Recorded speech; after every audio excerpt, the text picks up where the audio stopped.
네, 베드로후서 3장 18절 말씀. 네, 우리 함께 같이 읽도록 하겠습니다. 오직 우리 주 곧 구주 예수 그리스도의 은혜와 저를 아는 지식에서 자라가라. 영광이 이제와 영원한 날까지 저에게 있을지어다. 아멘. 네, 오늘 이 말씀을 중심으로 하여 여러 가지 주제를 나누겠습니다만, 일단 저희들이 관계라는 부분에 있어서 관계의 상대성과 상호성에 대해서 잠깐 이렇게 묵상하도록 하겠습니다. 관계의 상대성, 상호성. 결국 저희들이 관계의 상대성이나 상호성을 추구하는 이유는 더욱더 지금보다 우리의 관계가 성숙한 관계가 되었으면 좋겠다. 그런 하나님의 의도 가운데 좀 말씀을 같이 나눠보려고 합니다. 관계는 잘 알다시피 우리가 먼저 시작한 건 아닙니다. 다 동의되시죠? 하나님께서 시작하신 것입니다. 하나님께서 저에게나 우리 지체들에게 관계를 시작하셨습니다. 에베소서 1장 말씀에 보면은 언제 시작하셨냐? 창세 전에 시작하셨다고 합니다. 그러니까 하나님께서 창세 전부터 저와 여러분을 선택하셔가지고, 물론 이제 우리는 1900년도에 태어났지만 하나님의 경륜 가운데서는 창세 전에 저희들이 예정되어 있었다, 이렇게 이해하시면 되실 것 같습니다. 그러니까 관계를 하나님이 시작하신 거예요. 그리고 지금 저와 여러분이 이 관계가 성장되고 있습니다. 이 관계의 성장성은 하나님과 나 자신이 함께하는 부분입니다. 하나님만 홀로 하실 수가 없고 또 우리만 할 수도 없습니다. 하나님과 나, 또 하나님과 우리 지체들이, 또 하나님과 우리 성도님들이 함께 모여서 함께 함으로 말미암아 이 관계는 성장되어진다. 그래서 오늘 말씀에도 보면은 그렇게 표현됐잖아요. 구주 예수 그리스도의 은혜와, 그죠? 저를 아는 지식에서, 그러니까 예수 그리스도의 은혜와 저를 아는 지식, 그러니까 예수 그리스도를 아는 지식 속에서 저희들에게 자라가라, 이렇게 말씀하시잖아요. 이게 물론 영적으로 성장하라, 그런 말씀입니다. 이 말씀에서는 영적으로 성장해야 된다. 우리가 자주 듣고 암송한 말씀들 하면은 주님 오실 때까지 영, 혼, 몸이 흠없이 보존되어지는 부분입니다. 그걸 저희들이 구원을 이룬다고 말씀하잖아요. 그러니까 영적인 성장입니다. 근데 저는 이 말씀과 함께 관계라는 부분에 있어서 관계의 성장이라는 관점에서 같이 묵상할 수 있었으면 좋겠다. 왜냐하면 영적으로 성장하게 되면 자연스럽게 관계도 어떻게 되냐? 관계도 성장하게 되어 있습니다. 사랑의 관계잖아요. 사랑이 없이는 관계는 성장할 수가 없습니다. 물론 우리가 지금보다 더 깊어져 가지고 관계가 성숙되어지고 관계가 깊어져서 뿌리를 깊이 내릴 수 있다면 더 좋겠습니다. 그러면 저희들이 흔들리지 않을 것입니다. 그러잖아요. 물론 바람에 의해서, 환경에 의해서 우리의 보여지는 감각, 몸은 흔들릴 수는 있겠죠. 그러시잖아요. 추우면 추운 것이고, 더우면 더운 것이고, 배고프면 배고픈 것이고, 안 그러신가요? 잠을 잘 못 자면 피곤한 거고, 잠 안 자도 안 피곤하면 비정상입니다. 나중에는 과로로 쓰러져 버립니다. 그죠? 그러니까 어찌됐든 다시 돌아가서. 그래서, 주께서 저희 주셨던 첫 번째 감동은 주님의 은혜와 저를 아는 지식에서 성장해야 된다. 그리고 두 번째 주셨던 은혜는 우리의 관계는 하나님께서 시작하셨지만 성장은 하나님과 내가 함께하는 것이다. 그래서 그 함께하는 부분을 제가 교회에서 지금 상대성, 상호성이라는 개념 속에서 담임 목사님께서 설교하시기 때문에 그 그대로 제가 조금만 설명해 드리려고 합니다. 너무 많이 하면은 복습이 돼 버리잖아요. 이미 다 배우셨는데 또 들으면은 재미없잖아요. 제 방송도 재밌나요? 그래서 일단은 제게 주신 감동 속에서 하나씩 나눠보도록 하겠습니다. 그런데 중요한 부분은 봐보세요. 주님의 은혜와 저를 아는 지식에서 자라가라 그랬잖아요. 이렇게 이해하시면 돼요. 은혜가 있어야 지식을 알 수가 있다. 이렇게 이해해 주셔야 돼요. 하나님께서 저에게나 우리 지체들에게 은총을 주지 않으시면 저희들은 절대로 주님을 알 수가 없습니다. 물론 머리로는 알 수 있을 것입니다. 그러나 우리가 말씀드리는 것은 우리가 머리로 아는 것이 아니라 영으로 아는 것입니다. 그러잖아요. 영으로 안다는 것은 그분을 소유하는 개념이거든요. 그분을 목적하는 개념입니다. 그분이 없이는 살 수가 없는 부분입니다. 그러니까 은혜가 와야 돼요. 은혜가 우리에게 부어져서 그 은혜가 우리에게 계시로 나타나는 겁니다. 계시성 속에서 저와 여러분이 주님을 알게 되어지고 주님을 믿게 되어지는 겁니다. 은혜가 없이는 절대로 주님을 알 수도 없고 주님을 믿을 수도 없다. 그러잖아요. 그러니까 우리는 날마다 어떻게 하셔야 되냐? 주님 내게 은혜를 더하여 주시옵소서. 특별히 우리 지체들께서 담임 목사님의 강의를 유튜브를 통해서 들으시든 또 우리 웹사이트를 통해서 들으시든 어떤 형태로 들으신다 하더라도 은혜가 있어야 말씀이 내게 들어와가지고 내게 꽂힙니다. 그러죠? 말씀이 들어와서 꽂혀야 그게 기억에 남아요. 안 꽂힌 말씀은 다 들어서 아는 것 같은데 딱 듣고 나면은 분명히 듣긴 들었는데 뭘 들었는지 모릅니다. 이건 다 그러는 거예요. 이 과정 속에 벗어나는 사람은 아무도 없습니다. 그러니까 저와 여러분은 날마다 뭘 구하셔야 돼요? 주님의 은혜를 구하셔야 돼요. 왜 우리가 주님의 은혜를 구하셔야 되느냐? 예수님께서 요한복음 1장 14절 말씀에 보면 예수님에 대해서 이렇게 말합니다. 예수님은 은혜와 진리가 충만하시다. 이렇게 말씀하십니다. 은혜와 진리가 뭐 하시다는 거죠? 충만하시다는 거예요. 은혜와 진리가 충만하신 예수님이 우리 영 안에 계시는 거잖아요.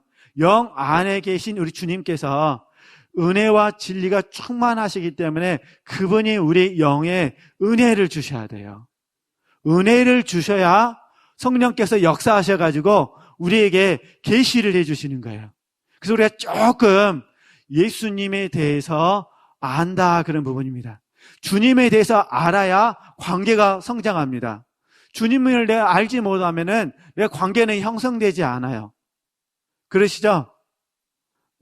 신앙생활을 내가 30년을 하고 40년을 하고 50년을 했는데 정말 주님에 대해서 나의 주님이잖아요. 나의 주님에 대해서 우리가 아는 것이 별로 없다면 관계는 시작됐지만 관계는 성장하지 못하게 되어진다. 그래서 다시 한번 하나님께서 제게 주셨던 감동이 이 부분이었어요. 저는 사실 베드로후서 3장 18절 말씀을 굉장히 좋아합니다. 많이 묵상하고 근데 또 하나님께서 이 말씀을 통해서 제게 주셨던 감동이 그런 부분이었어요. 은혜가 없이는 절대로 예수 그리스도를 알 수 없다. 이게 제게 주신 말씀이니까 지금 말고 이 말씀을 가지고 묵상하기 전에 제게 주셨던 말씀이 그 부분이었어요. 너가 목사이기 때문에 예수님을 아는 게 아니라는 거예요. 너가 열심히 공부했기 때문에 예수님을 아는 게 아니라는 거예요. 왜 제가 그럼 예수님을 알 수 있을까요? 조금이지만 왜 예수님을 알 수 있을까요? 이유는 딱 하나라는 거예요. 주님께서 제게 뭘 주셨기 때문에? 은혜를 주셨기 때문에. 주님이 제게 은혜를 주셔가지고 제가 조금 주님에 대해서 어떻게 했죠? 알게 되어졌다 그런 부분입니다. 이게 은혜가 있어야만 주님을 알 수가 있고 은혜와 주님을 아는 지식이 함께 역사해야 저와 여러분이 뭐 할 수 있다는 거죠? 성장할 수 있다 그런 부분이에요. 그렇죠? 또 하나 이미 잘 아시는 말씀인데 이 은혜의 역사 가운데 은혜가 있어야 저를 아는 지식 또는 주님을 믿는 믿음이 있듯이 주님께서 요한복음 14장 6절 말씀에 내가 곧 길이요 진리요 생명이라고 말씀하셨잖아요. 그러니까 주님께서 은혜를 주시면서 우리에게 길을 가르쳐 주시고 진리를 가르쳐 주시고 무엇보다 생명을 공급해 주셔야만 우리의 영혼이 성장할 수 있더라, 그런 부분입니다. 그러니까 어찌됐든 지금 우리가 코로나19 상황을 경험하면서 저나 우리 지체들이 날마다 뭘 구하셨으면 좋겠어요? 은혜를 구하셨으면 좋겠습니다. 지금이 정말로 우리가 은혜를 구해야 될 때입니다. 지금 은혜를 구하지 않으면 유튜브를 통해서 목사님 설교 말씀 듣는데 그냥 듣는 거예요. 은혜가 있어야 계시가 주어지고, 은혜가 있어야 깨달음이 주어지고, 은혜가 있어야 길을 알고 진리를 알고 무엇보다 생명을 공급받을 수가 있잖아요. 우리는 영상을 통해서 지식을 얻어야 되거든요. 지혜를 얻어야 되고 생명을 공급받아야 되고 나를 봐야 되거든요. 그래야 내가 더 성장할 수가 있는데, 근데 그러기 위해서는 은혜가 있어야 하거든요. 그래서 어쨌든 주체들께서 오늘 말씀에 아멘 되어주신다면 날마다 하나님 내게 은혜를 주시옵소서. 은혜가 없이는 내가 한순간도 살 수가 없습니다. 특별히 영성훈련하는 저희들에게는요, 은혜가 없으면 육체가 금방 준동해 버립니다. 하나님의 은혜로 붙잡아 주지 않으시면은 금방 헛된 생각 들어오고 허탄한 생각 들어오고요, 하늘을 소망하는 것이 아니라 노후를 소망해 버립니다. 노후를 소망하니까 우리 그냥 나이 드신 권사님들 그냥 희망이 안 보이잖아요. 이게 또 뭐가 생겨요? 또 염려가 생기고 근심이 생기는 거잖아요. 그죠? 다시 한번 우리가 항상 하나님께 은혜를 먼저 구하실 수 있으셨으면 좋겠다. 우리 육체가 푹 쉬면, 편안하면 100% 게으름이 나옵니다. 게으름이 나와요. 그럼 게으름 잘 아시잖아요. 가나안 7족속이잖아요. 게으름이 하나님 앞에 범죄하게 하거든요. 그래서 저는 수도사는 아닙니다만 제가 좋아하는 수도사님은 그런 이야기를 하셨어요. 수도사는 이렇게 말하더라고요. 물고기가 물을 떠나 살 수 없듯이 수도사는요, 훈련을 떠나 살 수가 없다. 근데 그 말씀을 제가 우리는 영성인이 되기 위해서 함께 훈련하고 있으니까 그 말씀을 그대로 적용해 보니까요, 맞는 것 같아요. 영성인은 마리아의 자리가 없으면 못 삽니다. 마리아의 자리는 주님께 생명을 공급받는 자리입니다. 그러잖아요. 마리아의 자리는 주님과 나와의 관계성에서 봤을 때 관계가 깊어지는 자리입니다. 그런데 육체가 편하다고 해서 게으름과 나태해지게 되면 그건 하나님께서 원하시는 목적이 아닌 게 되는 겁니다. 그래서 저도 제가 할 수 있는 범위 내에서 저 나름대로 스케줄을 짜가지고 계속해서 생명 공급을 받기 위해서 조금이라도 예수 그리스도를 아는 지식을 얻기 위해서 지금 추구하고 있습니다. 그런데 또 깨닫는 것은 은혜가 없이는 안 된다, 그런 부분이에요. 은혜가 없이는 전혀 의미가 없습니다. 2시간 책을 봐도 은혜가 없으면 깨달음이 없습니다. 그러잖아요. 이게 무엇보다 제일 중요한 게 뭐라는 거죠? 은혜다. 그래서 다시 한번 저나 우리 지체들이 좀 정리하면서 이제 두 번째 주제를 나눠보도록 하겠습니다. 제가 드리고 싶었던 부분은 은혜가 중요하고 은혜를 통해서 저와 여러분이 영적으로 뭐 있으면 좋겠다, 그 말이죠. 성장할 수 있었으면 좋겠다. 그죠? 큰 주제는 이 성장하는 과정 속에서 우리가 관계도 관계도 주님과 나와의 관계도 계속해서요, 성장할 수 있었으면 좋겠다. 그런 부분들을 이제 두 번째 주제 속에서 좀 같이 나눠보려고 합니다. 그러면 저희들이 제가 미리 상대성과 상호성을 썼는데 그 의미는 다 아시는 부분이에요. 상대성은 쉽게 말해서 이런 표현이에요. 하나님이 어떠하시면 나도 어떠해야 된다, 그런 부분이에요. 쉽게 말해서 하나님이 다윗 얘기할게요. 다윗을 사랑하셨잖아요. 그러니까 하나님이 다윗을 사랑했을 때 다윗에게는 하나님께서 사랑하실 수밖에 없는 어떤 조건이 있었다는 거예요. 이건 충분 조건은 아니고 필요 조건이에요. 필요 조건. 그러니까 상대성을 이야기할 때는 필요 조건을 설명하는 거예요. 그러니까 하나님이 저와 여러분을 사랑하셔요. 사랑 안 하신다는 것이 아니라 사랑하시는데 상대성이란 말은 저와 여러분이 하나님께 사랑을 받을 때 좀 특별하게 받았으면 좋겠다, 그런 부분이에요. 하나님이 저와 여러분을 바라보면서 정말로 마음이 합한 자라고 말씀해 주셨으면 좋겠다, 그런 부분이에요.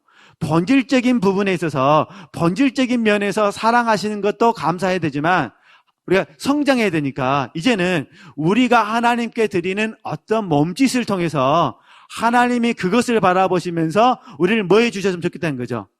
좀 더 예뻐해 주셨으면 좋겠다. 이걸 이제 쉽게 표현했을 때 상대성이라 부르는 부분이에요. 이게 좀 더 어렵게 느껴지시면은 마태복음 7장 12절 말씀을 생각하시면 되셔요. 한번 읽어보실까요? 잘 아시는 말씀이지만, 네.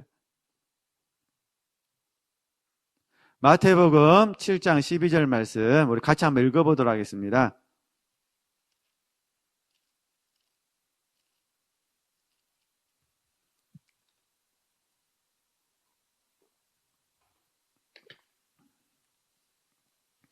마태복음 7장 12절 말씀 우리 함께 같이 읽겠습니다.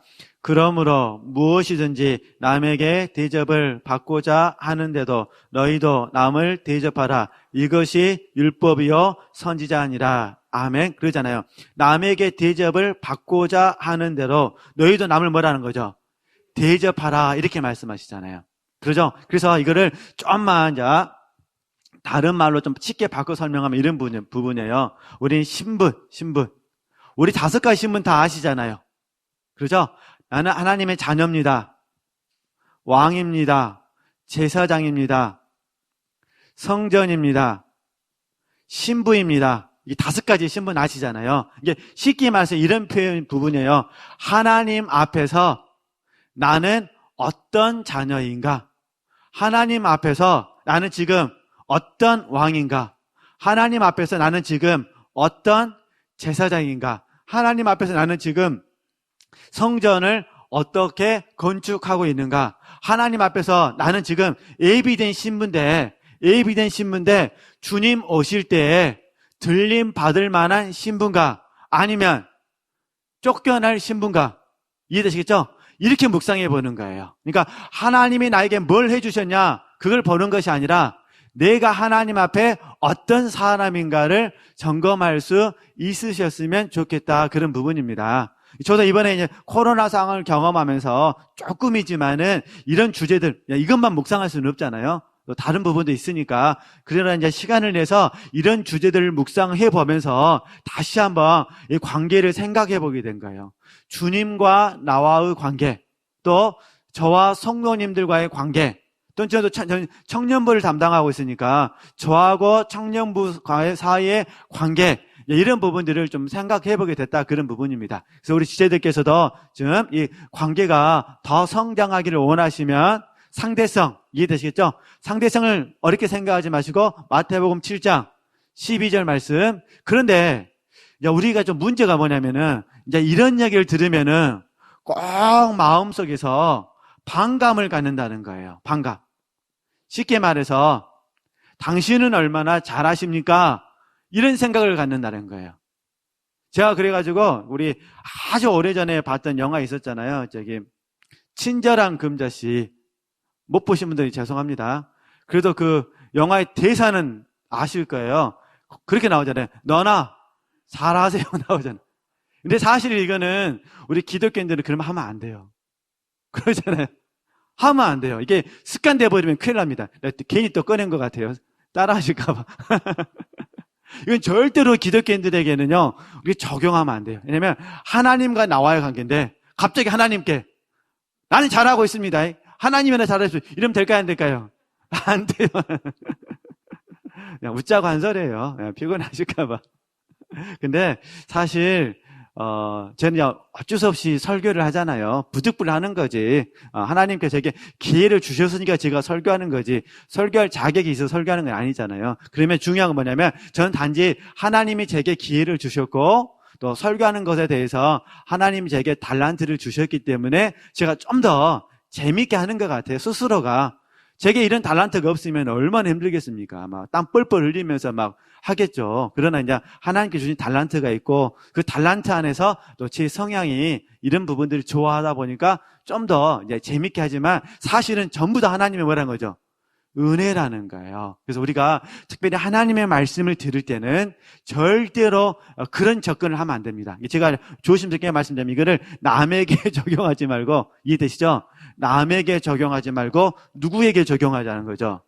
나에게. 가능하면. 근데 이런 경우는 있어요. 내가 멘토의 입장에서 아니면 상대방을 너무너무 사랑해가지고 정말로 바른 길로 가도록 도와주고 싶어서 조목조목 그 사람에 대해서 훈육할 수는 있겠죠. 우리 부모님들이 자녀들의 잘못에 대해서 훈육하듯이. 근데 자녀들이 부모님께 반감을 가져가지고 나는 잘하고 있으니까 엄마나 잘하라고 그러면은 우리 부모님들이 얼마나 섭섭하겠습니까? 그러잖아요. 그것만 생각하시면 되시는 거예요. 그러니까 우리는 부득불 어쩔 수 없이 다른 사람에게 가르쳐야 되니까 말은 하지만, 그러나 항상 적용은 누구에게? 가능하면 100%라고는 못하겠죠. 우리가 사람이니까. 그러나 가능하면 계속해서 나에게 적용했으면 좋겠어요. 나는 그에 대해서 어떤 사람인가. 그렇죠? 저는 열린교회를 바라볼 때마다 나는 어떤 직원인가, 어떤 부목사인가, 이걸 생각해야 된다, 그런 부분이에요. 그래야 제가 열린교회에서 부족한 부분 발견되면 그걸 극복하기 위해서 더 헌신할 수 있지 않겠습니까? 교회에서 나에게 뭘 해줘야 되냐, 이건 두 번째 문제고, 이게 항상 원리를 이렇게 생각해 보시면 좋겠다. 그러냐, 오늘은 하나님과의 나와의 관계니까 하나님 앞에서 저와 여러분이 이왕이면 다윗처럼 하나님께 이쁨 받을 수 있는 행동들이 많이 있었으면 좋겠다, 그런 부분이에요. 주님이 우리에게 기도를 요구하시면 기도하고 그러잖아요. 우리에게 책 읽기를 원하시면 책 읽고, 또 전도하기를 원하시면 전도하고, 누리라 하시면 누리고, 이렇게 해야 하면서 주님 앞에 우리 자신이 좋은 성도님으로서, 또 저 같은 경우는 좋은 종으로서 세워질 수 있었으면 좋겠다. 그래서 좀 어렵게 느껴지시면 마태복음 7장 12절 말씀, 이것도 어렵게 느껴지시면은 5가지 신분, 이렇게 묵상하시면 도움이 되실 것 같습니다. 상호성은 함께 하는 겁니다. 함께 하는 거. 함께. 그럼 상대성 서로가 되겠죠. 서로를 바라보면서 하는 거니까 서로. 상호성은 함께. 그럼 함께 뭐 해야 될까요? 상호성이니까 사랑을 주고 받으셔야겠죠. 왜냐하면 지금 은혜 안에서 성장했으니까 관계도 성장해야 되잖아요. 그래서 우리가 아는 말로 바꾸면은 성장은 소통하는 것이라 배우셨잖아요. 그렇죠? 영원히 성장한다는 건 뭐냐? 하나님과 점점 소통이 많아지는 거, 깊어지는 거, 이렇게 배우셨잖아요. 소통되는 거니까. 그러니까 당연히 상호성은 뭐가 될까요? 하나님과 우리가 서로 사랑을 주고 받겠죠. 그래서 이걸 저희들이 교제라 부르잖아요. 교제. 그래서 우리 기도 공부하실 때도 기도의 최고 단계에는 물론 삶이 기도지만 삶이 기도라는 걸 제외하고 기도의 높은 단계가 교제잖아요. 교제.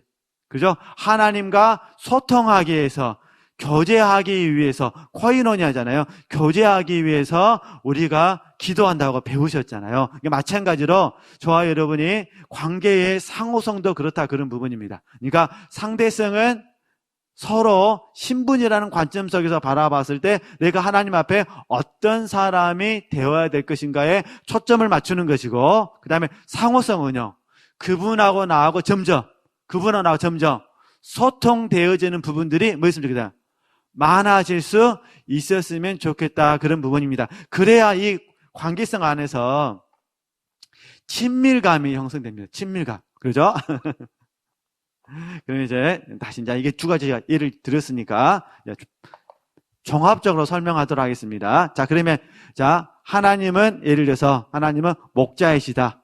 자, 우리가 10편 23편 말씀 잘 하시니까 그럼 나는 뭐가 되는 거죠? 나는 그분의 양이 되는 거잖아요. 그렇죠? 그러면 이제 상대성에서 보는 거예요. 목자이신 하나님은 항상 신실하셔요. 그러니까 하나님은 문제가 없으셔요. 근데 양을 보니까 양인 나는 어떨 때는 신실하고 어떨 때는 조금 신실하고 어떨 때는 안신실은 안 하는데 하여튼 믿음을 사용하지 않으시고, 그러죠? 우리 이렇게 이왕이면 좋은 말 하죠. 믿음을 사용하지 않으시고 이렇게 되는 거예요. 그러면 이게 상대성에서 지금 실패를 하게 된 거예요. 그러잖아요. 그러니까 저도 이렇게 묵상해 보는 거예요.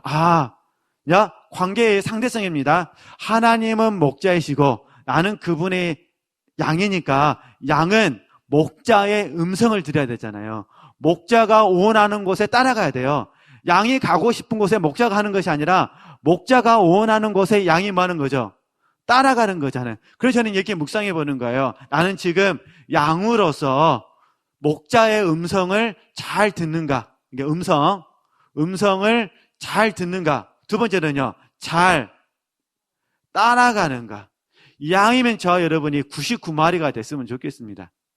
물론 목자께서 잃어버린 양 한 마리를 찾으셔서 기뻐하시지만 우리는 이제 오랫동안 신앙생활을 했으니까 6일 동안은 잃어버리고 그냥 7일째는 그냥 찾아오고 이러면 안 되잖아요. 그죠? 우리는 이 올련에서 이렇게 묵상해보자 그런 부분이에요. 제가 이제 이렇게 예를 드리는 부분은 이제 집에 가셔서 묵상하실 때 이렇게 관계 안에서 묵상하시면 어떠겠냐 그런 부분이에요. 그죠? 또 너무 또 잘하는 말씀, 누가복음 17장 10절 말씀으로 이제 예를 들어보겠습니다. 우리가 다시 말씀 봐보실까요? 여기 누가복음 이미 다 알고 계신 말씀, 무익한 종이에요. 그래서 말씀 봐보시게요. 누가복음 17장 10절 말씀.